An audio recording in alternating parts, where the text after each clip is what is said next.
Benar ya Tuhan, bahwa Engkaulah segalanya di dalam kehidupan kami. Tanpa Engkau kami binasa. Itulah sebabnya Tuhan, pada saat ini kami sungguh-sungguh mau datang kepadamu, menyerahkan hidup kami, menyembah Engkau, karena Engkau Tuhan dan Juru Selamat satu-satunya. Di dalam Engkaulah kami memperoleh kekuatan. Di dalam Engkau kami memperoleh kedamaian. Di dalam Engkau ya Tuhan, kami memperoleh kepastian hidup kekal. Terpujilah Engkau Tuhan. Tidak ada seperti Engkau. Dan biarlah kiranya Engkau senantiasa memimpin kehidupan kami, supaya kehidupan kami berjalan sesuai dengan kehendak-Mu. Tuhan, terima kasih bahwa Engkau senantiasa menyatakan isi hati-Mu kepada kami melalui kebenaran firman. Kami berdoa supaya Roh Kudus menolong kami, menerangi hati kami, memberikan pencerahan, supaya ketika kami mendengarkan firman-Mu, kami dapat mengerti dengan baik. Dan bukan hanya mengerti, tapi kami dapat menerapkan dalam hidup kami, lalu kami menyampaikan atau memberitakan kepada orang lain. Bapa, pimpinlah kami semua, baik hamba-Mu yang menyampaikan, dan juga semua jemaat yang mendengarkan, supaya kami sama-sama diteguhkan, sama-sama diberkati oleh Tuhan. Dalam nama Tuhan Yesus, kami berdoa dan bersyukur. Amin. Mari kita membuka Alkitab kita membaca Yeremia pasal 23. Yeremia pasal 23, ayat 1 sampai dengan ayat yang ke-6. Mari Bapak Ibu perhatikan di Alkitab masing-masing. Yeremia 23 ayat 1 sampai 6. Celakalah para gembala yang membiarkan kambing domba gembalaanku hilang dan terserak. Demikianlah firman Tuhan. Sebab itu beginilah firman Tuhan Allah Israel terhadap para gembala yang menggembalakan bangsaku.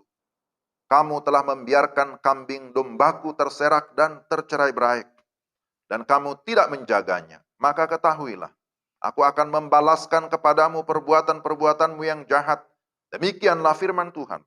Dan aku sendiri akan mengumpulkan sisa-sisa kambing dombaku dari segala negeri kemana aku mencerai-beraikan mereka. Dan aku akan membawa mereka kembali ke padang mereka. Mereka akan berkembang biak dan bertambah banyak. Aku akan mengangkat atas mereka gembala-gembala yang akan menggembalakan mereka, sehingga mereka tidak takut lagi, tidak terkejut, dan tidak hilang seekor pun. Demikianlah firman Tuhan. Sesungguhnya waktunya akan datang, demikianlah firman Tuhan, bahwa aku akan menumbuhkan tunas adil bagi Daud.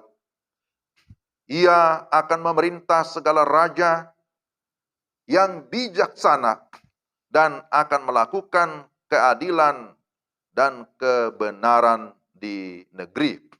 Dalam zamannya Yehuda akan dibebaskan dan Israel akan hidup dengan tentram, dan inilah namanya yang diberikan orang kepadanya, Tuhan keadilan kita. Demikian Yeremia 23 ayat 1 sampai 6. Shalom, Bapak Ibu yang dikasihi Tuhan, apa kabar semuanya? Saya berdoa dan juga terus berharap supaya kita tetap sehat dan tetap bersemangat untuk beribadah, terlebih mendengarkan firman Tuhan. Tema kita minggu ini dipersatukan dalam Kristus. Inilah tema yang sudah ditetapkan bagi kita. Tentu saudara-saudara, tema ini adalah tema yang sangat penting. Tema yang sangat-sangat mendasar bagi kita sebagai gereja Tuhan. Mengingatkan bahwa gereja adalah satu kesatuan. Gereja adalah satu tubuh Kristus. Satu roh, satu pengharapan, satu Tuhan, satu iman, satu baptisan, dan satu Allah. Itu bisa kita baca di dalam Efesus pasal 4 ayat 4 sampai 6. Dan ini berbicara tentang kesatuan rohani dan bersifat kekal. Saudara-saudara yang dikasihi Tuhan, melalui tema ini kita akan belajar ada 3 hal penting yang ingin saya sampaikan. Pertama, bahwa kesatuan itu adalah inisiatif Tuhan. Kedua, semua umat dipersatukan di dalam Kristus, Sang Gembala yang baik. Dan yang ketiga, akibat dipersatukan di dalam Kristus. Mari kita lihat Bapak Ibu. Bagian yang pertama, kesatuan adalah inisiatif Tuhan. Jikalau kita memperhatikan Yeremia pasal 23 ini konteksnya berbicara tentang keadaan bangsa Yehuda pada masa pelayanan Nabi Yeremia. Nabi Yeremia ini dikenal sebagai nabi peratap yang meratapi bangsanya karena bangsanya menjauh dari Tuhan dan kemudian dibuang ke Babel. Di dalam masa pembuangan mereka tercerai-berai, mereka menderita. Mereka menderita karena tekanan dari bangsa Babel. Tetapi juga dari para gembala atau dari para pemimpin. Siapa itu para pemimpin yang dimaksud?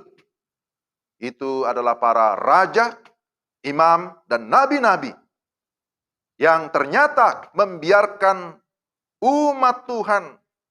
Di sini disebutkan umat Tuhan terserak, tercerai-berai, bahkan juga terhilang. Itu kita sudah baca dalam ayat 1. Mereka tidak menjaga, mereka tidak merawat umat Tuhan. Sebaliknya, para gembala mencari keuntungan diri sendiri. Itu di dalam ayat yang kedua dijelaskan. Mereka tidak menjadi teladan, malah mereka menyesatkan. Kalau tidak menjadi teladan, nah itu tanda kutip ya, masih ya, itu pun tidak benar ya. Tetapi mereka malah menyesatkan. Mereka hidup dalam ketidaktaatan, hidup di dalam ketidakadilan, hidup dalam ketidakjujuran, hidup di dalam perzinahan. Dan tentu hal-hal ini membuat Tuhan murka. Dan di sini dikatakan bahwa Tuhan akan menghukum mereka. Kita lihat di dalam ayat yang kedua. Maka ketahuilah, aku akan membalaskan kepadamu perbuatan-perbuatanmu yang jahat. Demikianlah firman Tuhan.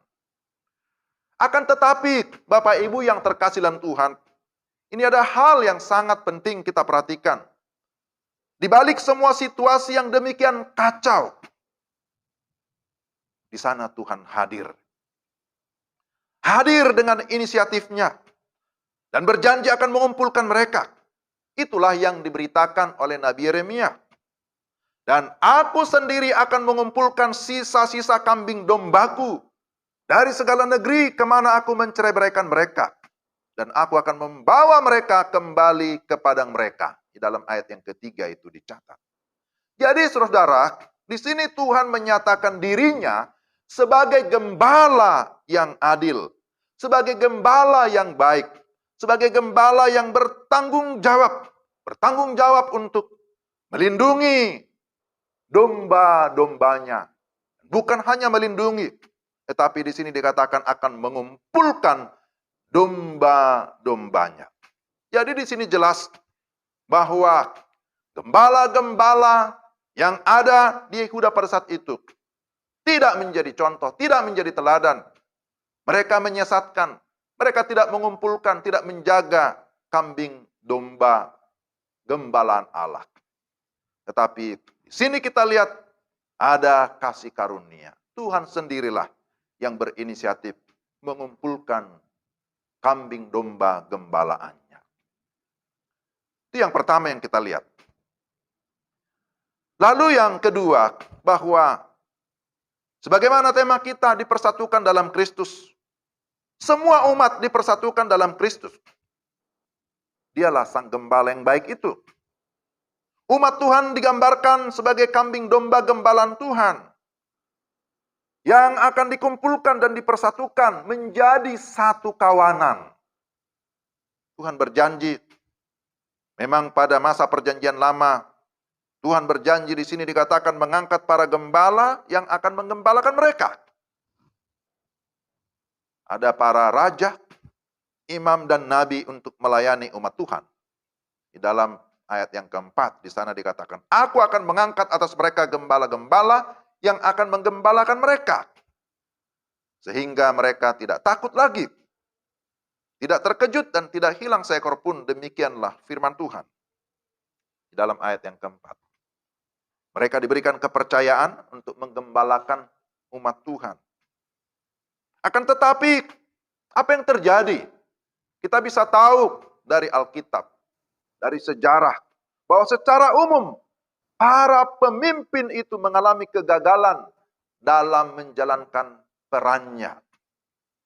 Oleh karena itu, Tuhan sendiri harus turun tangan. Dialah yang datang ke dalam dunia untuk menggembalakan umatnya secara langsung. Maka di dalam ayat yang kelima, sesungguhnya waktunya akan datang, demikianlah firman Tuhan, bahwa aku akan menumbuhkan tunas adil bagi Daud.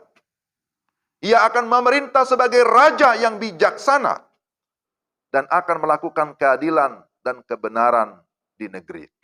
Dia akan disebut Tuhan keadilan kita. Bapak Ibu yang terkasih dalam Tuhan, nubuatan ini, nubuatan Nabi Yeremia ini telah digenapi di dalam Yesus Kristus. Dialah gembala yang baik yang sudah menyerahkan nyawanya bagi domba-dombanya. Kita bisa lihat itu di dalam Yohanes 10 ayat 11. Yesus sendiri berkata, akulah gembala yang baik. Ada lagi padaku domba-domba lain yang bukan dari kandang ini. Domba-domba itu harus kutuntun juga. Dan mereka akan mendengarkan suaraku. Dan mereka akan menjadi satu kawanan dengan satu gembala. Yohanes 10 ayat 16. Jadi Bapak Ibu yang dikasihi Tuhan, di dalam Yesus Kristus, semua orang-orang percaya dipersatukan. Rasul Paulus memberikan penegasan lagi di dalam surat Efesus, bahwa dialah, siapa yang dimaksud? Kristuslah damai sejahtera kita, yang telah mempersatukan kedua pihak, dan yang telah merubuhkan tembok pemisah, yaitu perseteruan. Efesus 2 ayat 14. Di dalam Kristus tidak ada perbedaan. Tidak ada lagi kotak-kotak Yahudi ataupun Yunani. Orang bersunat atau tidak bersunat. Pendatang dan orang asing. Jauh dan dekat, terpelajar atau tidak. Orang dewasa atau orang muda. Di dalam Yesus Kristus, semua dipersatukan, tidak ada diskriminasi. Akan tetapi, oleh iman, dikatakan dipersatukan dalam Kristus. Sekali lagi, oleh iman, kita dipersatukan menjadi satu tubuh Kristus. Maka sebagai satu tubuh Kristus, kita menjadi satu kawanan. Dia sendirilah yang menjadi kepala, dia menjadi gembala yang baik, dia menjadi gembala yang adil, dia menjadi gembala yang bertanggung jawab untuk menjaga dan memimpin domba-dombanya.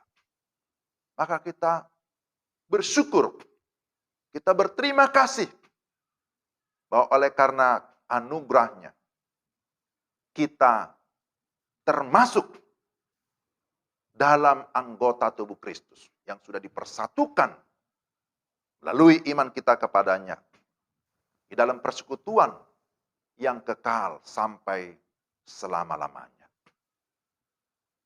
Maka yang ketiga, saudara, apa akibat dipersatukan dalam Kristus? Jikalau kita kembali melihat Yeremia 23, maka kita melihat beberapa hal yang dilakukan oleh gembala yang baik itu. Di dalam ayat yang ketiga dikatakan, aku akan mengumpulkan sisa-sisa kambing dombaku dan membawa mereka kembali ke padang mereka. Mereka akan berkembang biak dan bertambah banyak. Jadi saudara-saudara yang terkasih dalam Tuhan, ini berbicara tentang kasih. Berbicara tentang pemeliharaan Tuhan. Orang yang sudah dalam Kristus, pastilah akan dipelihara oleh Tuhan. Amin. Maka di sini dikatakan bahwa orang yang di dalam Kristus, yang sudah dipersatukan dalam Tuhan, tidak lagi hidup dalam ketakutan. Nah, itu yang kedua yang kita lihat dalam ayat yang keempat.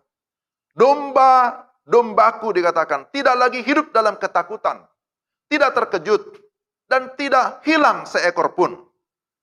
Ayat ini, ayat yang keempat, berbicara tentang adanya jaminan keamanan. Dan bukan hanya jaminan keamanan, tetapi juga jaminan keselamatan yang kekal di dalam Yesus Kristus, Sang Gembala yang baik. Dan yang ketiga, bahwa mereka akan hidup dalam kebebasan dan ketentraman. Demikian disebutkan di dalam ayat yang ke-6. Artinya, saudara-saudara yang terkasih Tuhan, setiap orang yang sudah ada di dalam Kristus akan menjadi orang yang merdeka. Bebas. Bebas dari apa? Itu bebas dari perbudakan dosa.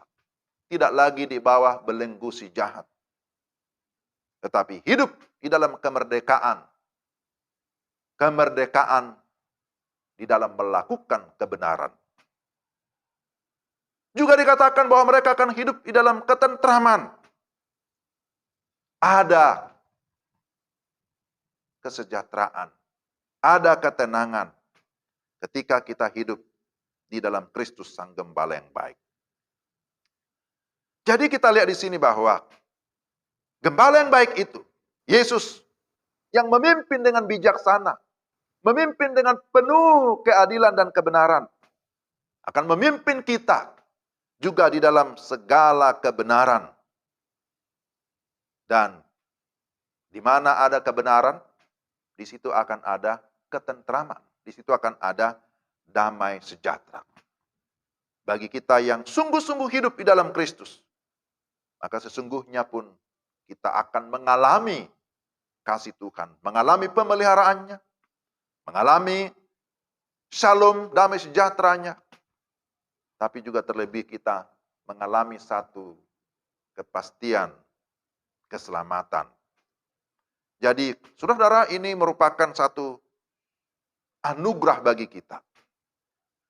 Jika kita sudah dipersatukan di dalam Kristus, maka sekali lagi, kita menjadi anak-anaknya. Sebagai anak-anak Tuhan, kita berhak mendapatkan janji-janjinya. Janji baik untuk hidup saat ini, maupun untuk hidup yang akan datang. Bapak Ibu, jemaat yang dikasihi Tuhan, apa yang bisa kita simpulkan dari bagian ini? Bahwa melalui firman Tuhan hari ini, kita diingatkan bahwa sebagai domba, ini metafora yang diberikan kepada kita sebagai orang percaya, kepada gereja. Kita harus menyadari bahwa kita ini terbatas. Sebagai domba, kita ini lemah. Kita tidak berdaya. Kita mudah tersesat. Maka kita membutuhkan gembala yang baik, yang akan terus memimpin hidup kita, menuntun setiap langkah kehidupan kita.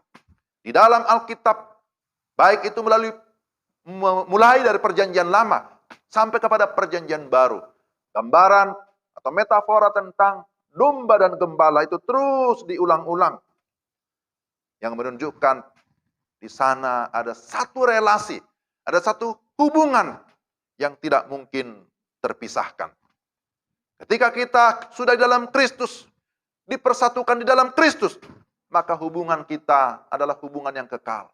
Tidak ada satu orang pun dalam dunia ini, tidak ada kekuatan apapun di dalam dunia ini yang dapat merebut kita dari Kristus, yang dapat memisahkan kita dari Yesus Kristus, Sang Gembala kita yang baik.